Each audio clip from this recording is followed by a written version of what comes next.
కోట్లాది ప్రజల నిరీక్షణకు తెరదించుతూ అయోధ్యలో అపురూప రామ మందిర నిర్మాణం ఆవిష్కృతమైంది. కోట్లాది మంది భక్తుల జయ జయ ధ్వానాల మధ్య బాలరాముడి ప్రతిష్ట ఆలయంలో కొనసాగింది.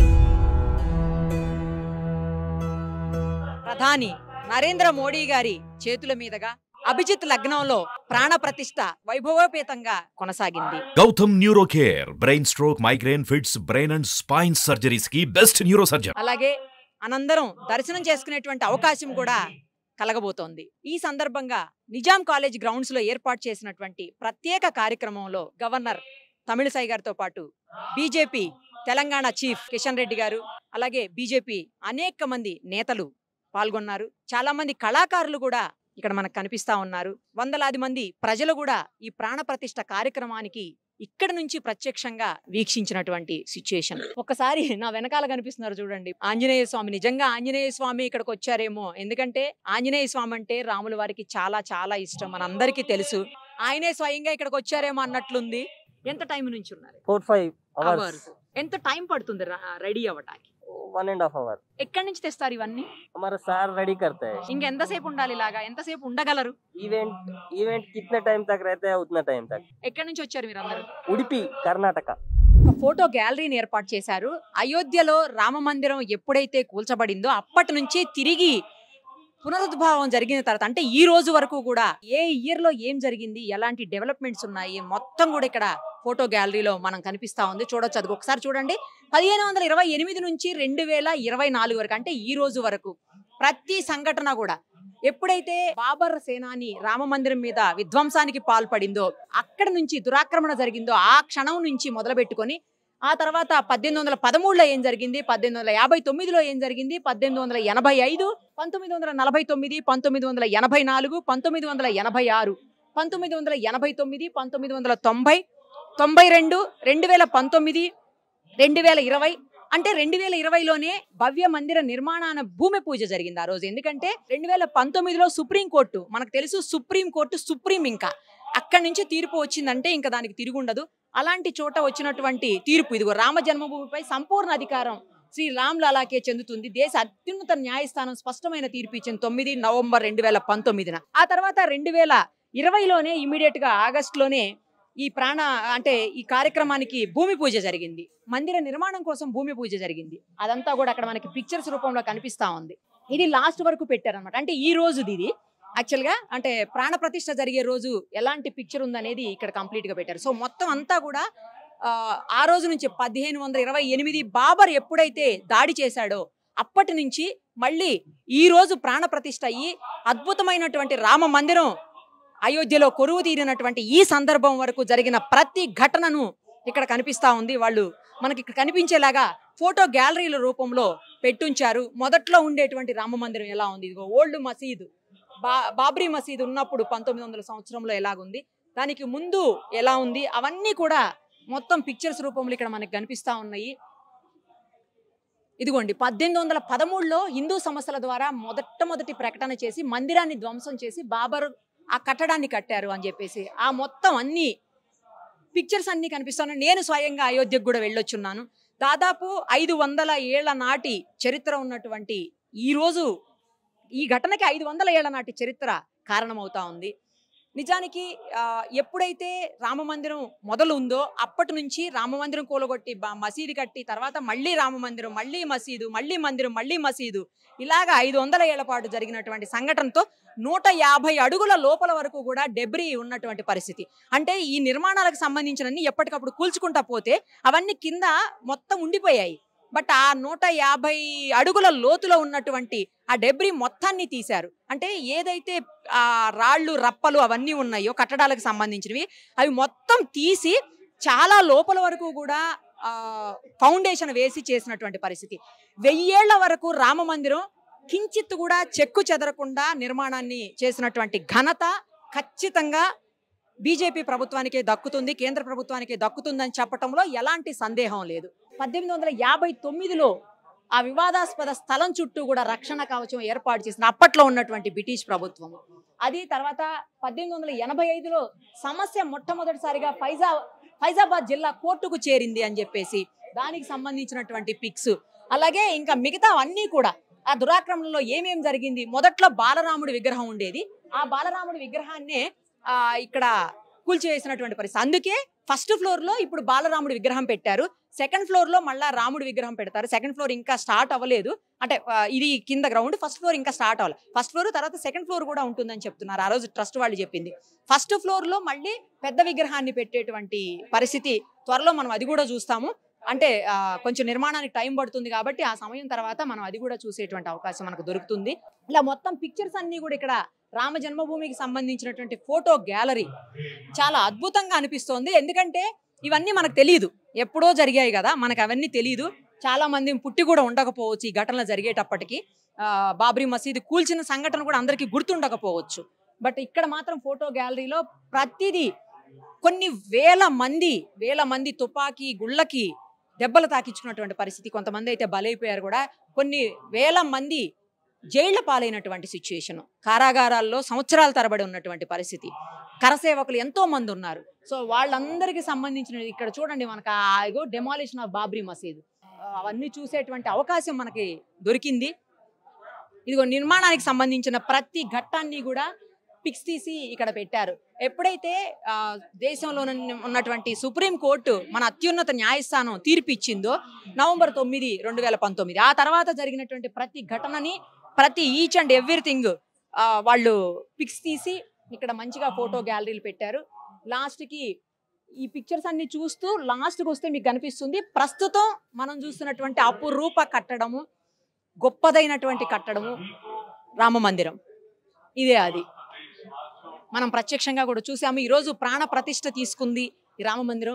అలాగే బాలరాముడు ఆలయంలో కొలువై రేపటి నుంచి భక్త జన కోటికి దర్శనం ఇవ్వబోతున్నారు. రేపటి నుంచి ఎప్పుడైనా సరే వెళ్ళే అవకాశాన్ని ట్రస్ట్ కల్పించింది. ఎప్పుడైనా చూడొచ్చు రాముల వారిని, బాలరాముడిని అని చెప్పాలి. రాముల వారిని చూడాలంటే ఇంకో కొంచెం టైం పడుతుంది. ఫస్ట్ ఫ్లోర్ వరకు అవ్వాలి, అప్పుడు మాత్రమే టైం పడుతుంది. అప్పటి వరకు అవకాశం లేదు. ఇప్పుడైతే బాలరాముడిని చూడాలనుకుంటే రేపటి నుంచి ఎప్పుడైనా చూసే అవకాశం ఉంటుంది. అన్ని రకాలుగా అంటే ఇప్పుడు అయోధ్యకు కూడా ఫ్లైట్స్ వచ్చాయి, అంతకుముందు లేకుండే.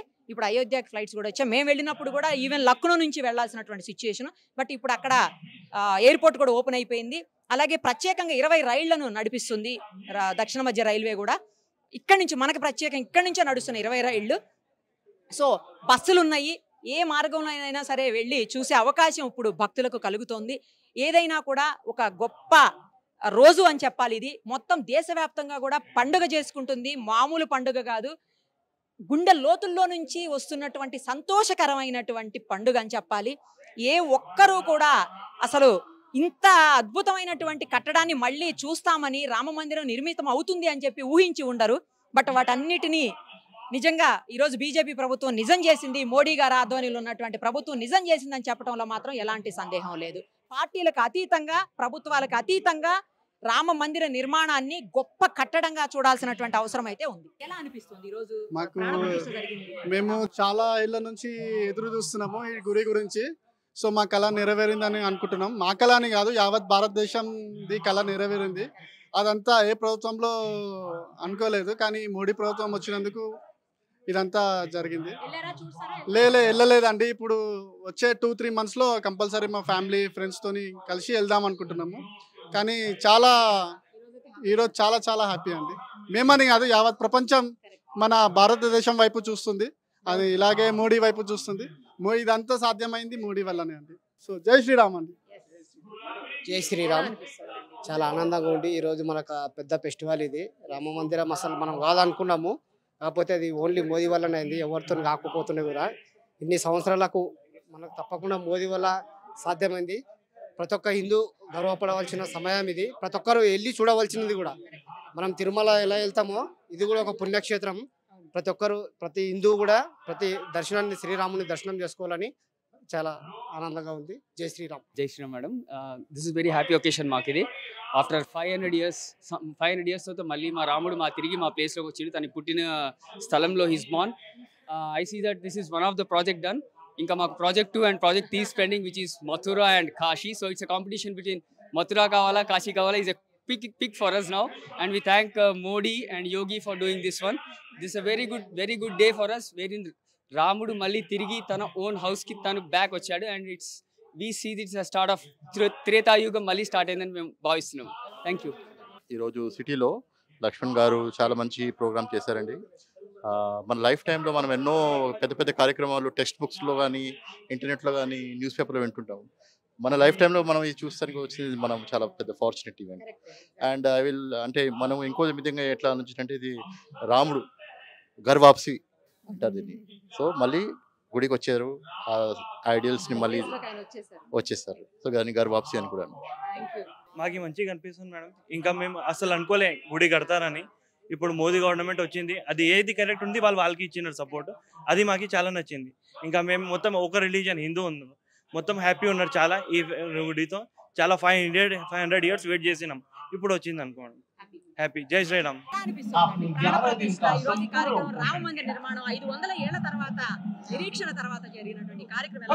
చాలా గర్వంగాను చాలా ఆనందంగాను మన రాముడే మన దేశానికి తిరిగి వచ్చినట్టుగా భావిస్తూ చాలా ఆనందంగా ఉందండి. ఈ రోజు దేశం అంతా కూడా ఒక పండుగలాగా జరుపుకుంటుంటే కూడా చూసి చాలా ఆనందంగా ఉంది. ఈ రోజు చాలా చాలా గర్వంగా ఉందండి. ఇవాళ ట్రూ భారతీయురాల్లా అనిపిస్తుంది. అందులో మన దేశంలో మనం ఉన్నట్టు అనిపిస్తుంది. చాలా అంటే రియల్ వర్డ్స్ లో ఎక్స్ప్రెస్ చేయలేమండి. చాలా పుణ్యం. రామ మందిరం ఏదైతే దివ్యభవనం అందిందో మరి మన భారతీయుల యొక్క హిందుత్వానికి నిదర్శనమైనటువంటి శ్రీరాముని ఈ రోజు ఏదైతే స్థాపన చేసిండ్రో అది ముఖ్యంగా నరేందర్ మోదీ గారి చేతుల మీదుగా జరిగిందో చాలా ఆనందంగా ప్రతి ఒక్క భారతీయుడు కూడా చాలా సంతోషపడాల్సిన విషయము. అది ఆ స్థాపన జరిగేటప్పుడు మేము చాలా ఎమోషనల్ కూడా అయినాం. ఆయన 3 రోజులు ఉపవాసం ఉంటే 11 రోజులు ఉపవాసం ఉండే ఆయన చెప్తున్నాడు 3 రోజులు ఉపవాసం ఉండమని చెప్పినాము, కానీ 11 రోజులు నిష్ఠతో చేసిండు. మరి శ్రీరామునికి రామరాజ్యం రావాలి అనే కోరికతోటి ఏదైతే రాబోయే రోజులలో ప్రతి ఒక్కరం కూడా ఆశిస్తున్నాం. ఎందుకంటే కలియుగం ఎట్లయిపోయింది మనందరికీ తెలుసు. బంధుత్వాల విలువ కానివ్వండి, సమాజం విలువ కానీ, సమాజం పట్ల బాధ్యత కానీ, రాజకీయ నాయకులకు ఒక మారల్స్ కానీ లేకుండా ఉన్నటువంటి ఈ పరిస్థితులలో మరి ఈ ఒక భవనం ఏదైతే రామ మందిరం ఉందో అది ఒక గొప్ప మెసేజ్ ను మన పబ్లిక్ లోకి తీసుకుపోతుందని మనస్ఫూర్తిగా కోరుకుంటున్నా. మరి రామరాజ్యం తొందరలోనే చూస్తామన్న ఆశ కూడా ఉంది. రాబోయే రోజులలో చాలా మార్పులు కావాలి. ముఖ్యంగా యువతకు రామాయణం అన్నది ఏంది, రాముడు ఏంది అన్నది తెలుసుకోవడానికి ఈ దివ్య మందిరం ఏదైతే కట్టినామో, ఎందుకంటే రామాయణం తెలియదు, భారతం తెలియదు, ఎవరెవరి గురించో తెలుసు, అవసరం లేని వాళ్ళ గురించి మనం చదువుకుంటున్నాం. కానీ ఈ రోజు ఈ రామ మందిరం ద్వారా కోట్ల మంది జనాలలో ఏదైతే ఈ రామభావన, రాముడి యొక్క మారల్స్, ఆయన పర్సనాలిటీ ఏదైతే వాళ్ళ మనుషులలో ముద్రపడిందో మాలాంటి వాళ్ళకి చాలా బాధగా ఉండే. రాబోయే రోజులలో ఇంకా ఎట్లుంటామో ఏం చేస్తామని, కానీ ఇది ఒక మంచి నిదర్శనము. రాబోయే రోజులలో తప్పకుండా మనం రామరాజ్యాన్ని సాధిస్తామని, ఆ దిశగా పోతామని ఈరోజు వాడవాడలుగా ప్రతి ఒక్క ఇంట్లో కూడా ఇందాక చూసిన ముస్లిం సోదరులు ఎంత ఆనందంగా వాళ్ళు తీసుకొచ్చి స్వీట్లు పంచడము చేయడము. అంటే హిందుత్వం అన్నది ఒక సనాతన ధర్మం, భారతీయ జీవన విధానము, అది ఒక మతము కాదు.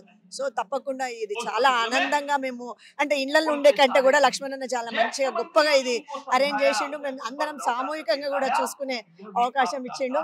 మరి ప్రతి ఒక్కరికి కూడా ధన్యవాదాలు. ఇంకో గొప్ప విశేషం ఏంటంటే ముస్లిం సోదరులు కూడా ఈ కార్యక్రమానికి ప్రత్యక్షంగా పాల్గొని తమ వంతు ఏం చేయగలుగుతారు అది చేయటం అంటే నిజంగా హ్యాట్స్ ఆఫ్ చెప్పాల్సినటువంటి అవసరం ఉంది.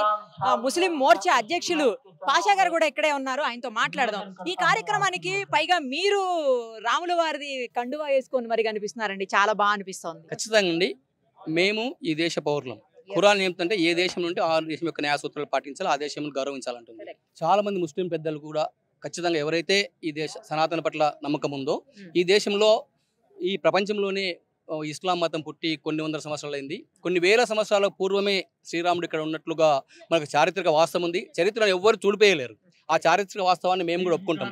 కొంతమంది విదేశీ రాజులు మనపై దండెత్తి మన యొక్క ఈ భారతదేశ అస్తిత్వాన్ని వాళ్ళు కించబడి చేశారు. మేము కూడా ఒకవేళ ఆ సమయంలో నేను ఉండింటే, ముస్లింగా ఉండుంటే కూడా నేను బాబర్ని ఎదిరించేవాడిని. ఎందుకంటే ఈ దేశంలో శ్రీరాముడు ఉన్నాడు, ఈ దేశంలో మేము అక్కడ నుంచి ఇస్లాం అక్కడి నుంచి వచ్చింది. మా పూర్వీకులు కూడా హిందువులే ఉండొచ్చు, అంటే ఒక 500-600 మేము కూడా హిందువులు ఉండొచ్చు. కానీ మీకు ఉదాహరణగా మలేషియాలో కానీ ఇండోనేషియాలో కానీ అక్కడ శ్రీరామ కథ ఒక నెల పాటు జరుగుతుంది. అంటే ఖచ్చితంగా ఈ దేశం యొక్క ఆత్మైన శ్రీరాముని ముస్లింలు హిందువులు అందరూ గౌరవించాలి. ఆయన పరమ పూజనీయుడు. తర్వాత సకల గుణాభిరాముడు. శ్రీరాముని చూస్తే ఒక తమ్ముడు, ఒక అన్న, ఒక రాజు అందరు గుర్తొస్తారు. నన్ను చాలా మంది అడిగారు, ఎందుకు మీరు రామరాజ్యం రావడం కొరకు మీరు బీజేపీలో ఉంటే, అవును ఖచ్చితంగా రామరాజ్యం రావాల్సిందే. రామరాజ్యంలో ప్రజలు సుఖ సంతోషంగా ఉన్నారు, అక్కడ వానలు మంచిగా పడ్డాయి, ఎవ్వరు కూడా అక్కడ క్షామం లేకుండా ఉంది. అలాంటి రామరాజ్యం మా మోడీ గారి ఆధ్వర్యంలో ఖచ్చితంగా రావాలని మేము కోరుకుంటాము. ఈరోజు చాలా సంతోషంగా ఉంది. ఈ దేశంలో ఉండే 140 కోట్ల హిందూ, ముస్లిం, క్రిస్టియన్ అందరూ కూడా సంతోషంగా ఉన్నారు. ఎందుకంటే రాముడు తిరిగి వచ్చాడు, ఆయన ఇంటికి ఆయన వచ్చాడు కాబట్టి మేము కూడా సంతోషంగా స్వాగతిస్తున్నాము. హిందూ సోదరుల యొక్క వాళ్ళకి సంతోషంలో మేము కూడా మిఠాయిలు పంచి మేము ఆనందాన్ని మేము వ్యక్తపరుస్తున్నాం. మేము కూడా చాలా సంతోషంగా ఉన్నాం. మరి ముస్లిం పెద్దలు ఎవరు మీతో విభేదించట్లేదా ఈ విషయంలో? ఎవరు బెటరండి, ఎవరైతే నిజమైన ముస్లిం ఉంటే, నిజమైన ముస్లిం పండుగ ఇస్లాంను ఆచరించే నిజమైన పండుగ ఎవరు కూడా అన్ని మతాలను కూడా గౌరవించాలంటారు. ఏ మతాన్ని కూడా మనం విమర్శించవద్దు, అన్ని మతాలను గౌరవించాలి, అందరితో కలిసి వెళ్ళాలి. అది ముస్లిం మతం చెప్తుంది. సౌరమాన సౌభాతృత్వం. After so many years, we are sitting in the same ground and visualizing the Prana Pradishta. So each and the dream of each and everyone have come to, and it's very auspicious in the same ground. When we toiled for Ram Lala and Ram Mandir, now we are visualizing the Prana Pradishta. And I'm really very happy. Grama Rajya. Rama Rajya is Grama Rajya. Grama Rajya means development reaching to each and everyone. That only our Honorable Prime Minister giving us governance, and he fasting and lying in the floor and getting the water from Tamil Nadu, and Pradishta is a great moment, and it is Ramarajya means good governance. Each and everyone should be happy. That is the aim of our PM, and that is the blessing of Lord Rama, and I'm really very happy to attend this program. I appreciate our Lakshmananji for organizing such a grand screen. Because of the big screen, we are able to visualize Lord Rama in his grandeur. I'm really very happy. Thank you. Nizam college మైదానంలో బాల రాముని యొక్క విగ్రహ ప్రతిష్ట, ప్రాణ ప్రతిష్ట కార్యక్రమము జరుపుకోవడం అనే దానికి ఒక చరిత్ర ఉన్నది. గతంలో నేను హైదరాబాదు బీజేపీ అధ్యక్షుడిగా ఉన్న సందర్భంలో లాల్ కృష్ణ అద్వానీ గారు ఏదైతే రామ మందిర నిర్మాణం కోసం, రాముడు జన్మించినటువంటి ఆ యొక్క ప్రాంగణంలో భవ్యమైన రామ మందిర నిర్మాణం కోసం అని చెప్పి వారు ప్రారంభించినటువంటి రథయాత్ర సోమనాథ్ నుంచి బయలుదేరి హైదరాబాద్కు వచ్చేసే సందర్భంలో ఇదే నిజాం కాలేజ్ మైదానంలో బహిరంగ సభ మరి ఆ రోజు నిర్వహించడం జరిగింది. మరి ఈరోజు ప్రధానమంత్రి నరేంద్ర మోడీ గారు మరి విశేష కృషి ద్వారా ఇవాళ ఒక భవ్యమైనటువంటి, సుందరమైనటువంటి ఆ రామ మందిర నిర్మాణం కావడము, ఆ నిర్మాణమైనటువంటి ఆ మందిరంలో బాల రాముడి యొక్క విగ్రహ ప్రాణ ప్రతిష్ఠ కార్యక్రమాన్ని ఇదే మైదానంలో జరిపినట్టయితే దానికి సార్థకత ఉంటుందని చెప్పి ఇవాళ నేను ఉత్తరప్రదేశ్ నుంచి రాజ్యసభ సభ్యునిగా, భాగ్యనగర మూలవాసిగా ఇవాళ ఆ గొప్ప అవకాశాన్ని ఆ భగవంతుడు శ్రీరాముడు నాకు కల్పించడం వల్ల ఇవాళ ఎవరైతే వాళ్ళ భక్తులు నేరుగా అయోధ్యకు వెళ్ళి వీక్షించలేని పరిస్థితి ఉన్నదో, లేదా అనేక ప్రాంతాల్లో భాగ్యనగరంలో మరి బస్తీలలో కూడా మందిరాల్లో వాళ్ళకు చూసేటువంటి అవకాశం లేని ప్రాంతాల ప్రజలకు ఒక మెగా స్క్రీన్ ద్వారా ఇవాళ రాష్ట్రంలోని అతిపెద్ద మరి ఈ యొక్క మెగా స్క్రీన్ ద్వారా భక్తులను వీక్షించేటువంటి సదుపాయము ఆ భగవంతుడు శ్రీరాముడు నా ద్వారా, అంటే లక్ష్మణుడు ఎల్లవేళలా రాముని సేవకే అంకితమవుతాడు కాబట్టి ఇవాళ నా వంతు మరి కర్తవ్యంగా, బాధ్యతగా ఉత్తరప్రదేశ్ రాజ్యసభ సభ్యునిగా, ఈ తెలంగాణ బిడ్డగా ఈరోజు నా యొక్క సేవలు ఈ భక్తులకు ఈ యొక్క మెగా స్క్రీన్, ఈ యొక్క లైవ్ కార్యక్రమాన్ని ప్రదర్శించి భక్తులు ఇవాళ పూర్తిగా వాళ్ళు మైమరిచిపోయారు. ఎందుకంటే ఇది సువర్ణాక్షరం లిఖించే రోజు ఇది. ఎందుకంటే ప్రపంచంలోనే అత్యంత మరి ఆధ్యాత్మిక కేంద్రంగా ఇవాళ అయోధ్య నగరం మారిపోతా ఉన్నది. ఇవాళ 500 సంవత్సరాల సుదీర్ఘ పోరాటం, 500 సంవత్సరాల చరిత్ర తర్వాత మరి ఈ యొక్క హిందువుల యొక్క కళ సాకారం కావడము ఇవాళ అబ్బుర పరిచయగా ఇవాళ భక్తులు కులాలకు, మతాలకు, ప్రాంతాలకు అతీతంగా అందరూ కూడా ఇవాళ రాముని యొక్క విగ్రహ ప్రతిష్ట కార్యక్రమంలో పాల్గొంటామని చెప్పి కూడా ఇవాళ మనం చూసాం. ఇక్కడ మైనార్టీ సోదరులు సైతం కూడా పెద్ద ఎత్తున స్వీట్లు పంపిణీ చేసి అందరం కూడా చూస్తాం. మొత్తం ఇవాళ ప్రపంచమంతా ఉన్నటువంటి హిందువులు రామమయమైపోయింది, ఇవాళ భారతదేశం కూడా రామమయమైపోయింది. కాబట్టి దీనిని మరి భవిష్యత్తులో కూడా రామరాజ్య స్థాపన కోసం బాటలు వేయాల్సిందిగా భక్తులు యావత్తు ప్రజానికం అందరూ కూడా కులాలకు, మతాలకు అతీతంగా మరి ఏ రకంగా ఇవాళ సనాతన ధర్మం ఇవాళ వసుదైవ కుటుంబాన్ని విశ్వసించి ఏ రకంగా ఆ ధర్మం కాపాడితే ఆ ధర్మాన్ని మనం కాపాడుతుంది. కాబట్టి ధర్మో రక్షతి రక్షిత అనే దానికి ఇవాళ అందరం కూడా మనం పూనుకోవాల్సిన అవసరం ఉందని చెప్పి ఈ సందర్భంగా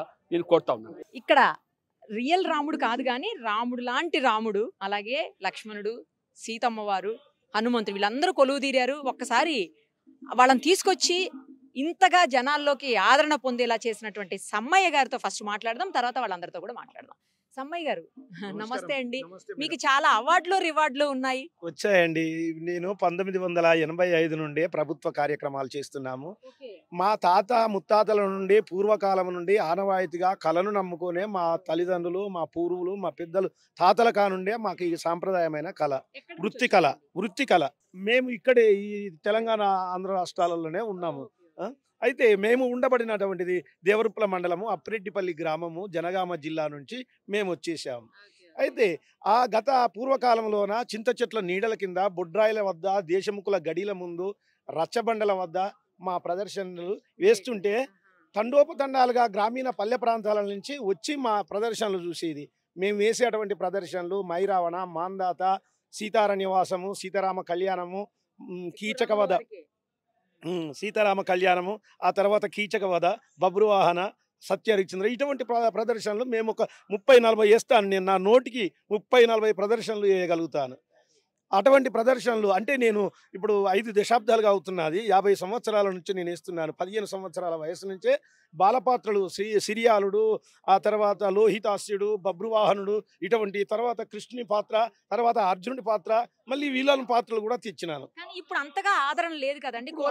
ఇప్పుడు ఏ విధంగా ఆదరణ లేదు అని అంటే గ్రామీణ పల్లె ప్రాంతాల్లో టీవీలు, రేడియోలు, ఈ వాట్సాప్ ఫోన్లు, సెల్ ఫోన్లు చేయబట్టి మా కళ అంతరించిపోతున్నది.